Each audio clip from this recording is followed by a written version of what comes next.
Bismillahirrahmanirrahim. Assalamualaikum warahmatullahi wabarakatuh. Kami dari kelompok 1 akan mempresentasikan mengenai distribusi sampling selisih rata-rata dan distribusi sampling selisih proporsi. Alangkah baiknya sebelum kita melanjutkan presentasi, mari kita panjatkan puji dan syukur kita kehadirat Allah Subhanahu wa taala yang telah memberikan kita kesehatan dalam presentasi kali ini. Jadi di sini yang pertama saya akan menjelaskan definisi dari sampling selisih rata-rata, yaitu definisinya yaitu kumpulan bilangan-bilangan yang merupakan selisih rata-rata dari dua sampel yang berbeda berdasarkan pada dua sampel tertentu dari ukuran parameter dua populasinya. Di sini juga terdapat rumus distribusi sampling selisih rata-rata. Untuk mencarinya sendiri yaitu pertama rata-rata dengan rumus μ1 dikurang μ2, itu rumus untuk mencari rata-rata.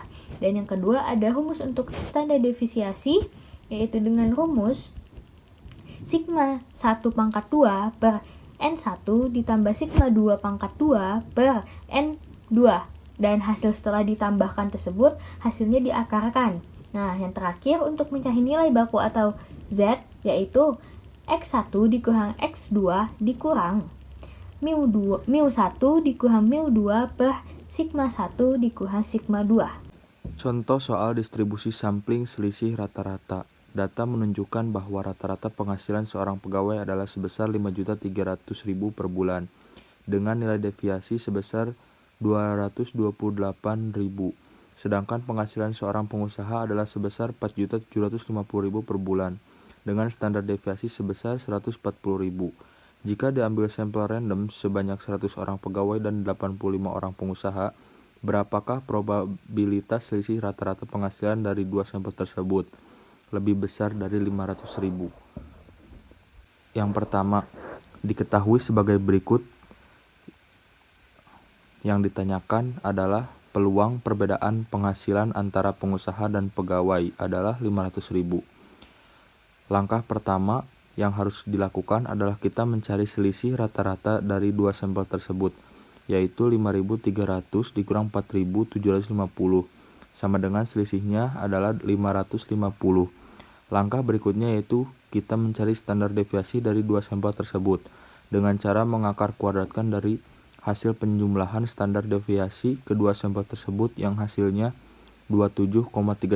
Setelah menghitung standar deviasinya, kita menghitung Z bakunya dengan cara 500 dikurang 550 per 27,39 yang hasilnya minus 1,83. Nah, sekarang tinggal mencari nilai 1,83 dalam tabel normal, yaitu yang hasilnya 0,4664. Selanjutnya itu ada penyelesaian yang ketiga. Di sini kita menggambarkan kurva atau grafik. Nah, bisa kita lihat di sini di grafik tersebut ada nilai tengah yaitu sebesar 550. Lalu nilai Z-nya itu yang sebelah kiri itu sebesar 500. Nah, dari soal itu ditanyakan yang lebih besar dari 500. Artinya kita mengarsir dari 500 sampai ke ujung kanan karena lebih dari. Nah, setelah itu kita bisa lihat nilai tengah sampai ke ujung kanan itu adalah 0,5 dan nilai Z tabel atau dari 500 sampai 550 itu adalah 0,4664.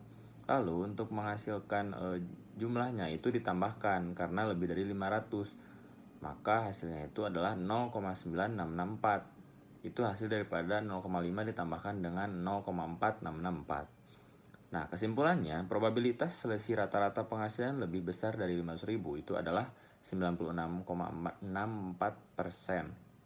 Nah, itu hasil daripada contoh soal yang pertama. Lalu berikutnya ada distribusi sampling selisih proporsi.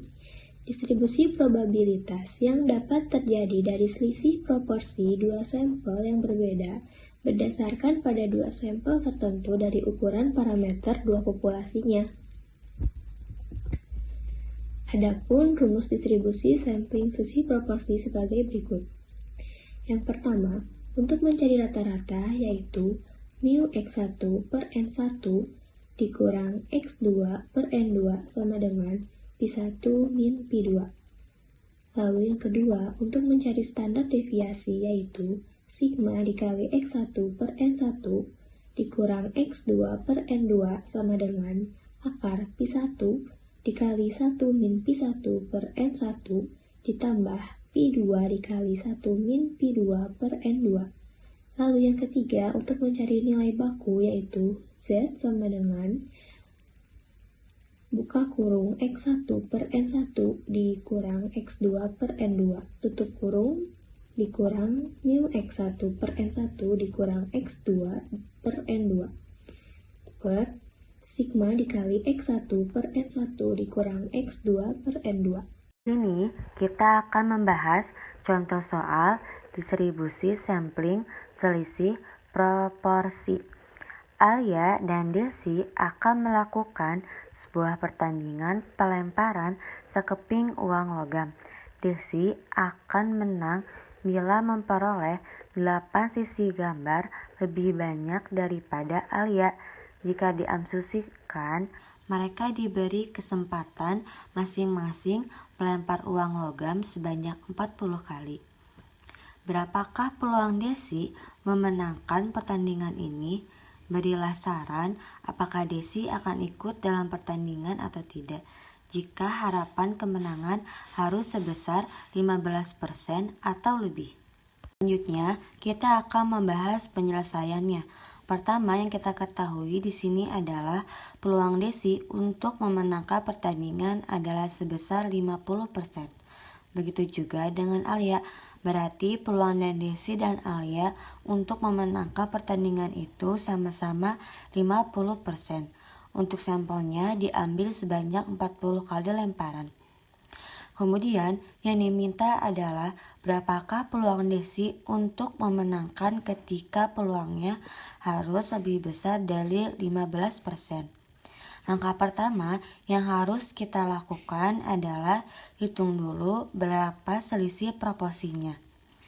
Di sini untuk peluang kemenangan antara Desi dan Alia itu sama-sama 50%, berarti selisihnya adalah 50% dikurang 50% sama dengan 0. Kemudian kita hitung nilai standar deviasinya. Hasilnya, perhitungan standar deviasinya adalah 0,118. Setelah menghitung standar deviasi, kita hitung nilai Z bakunya, yaitu 0,15 dikurang 0 dibagi dengan 0,1118. Hasilnya adalah 1,34.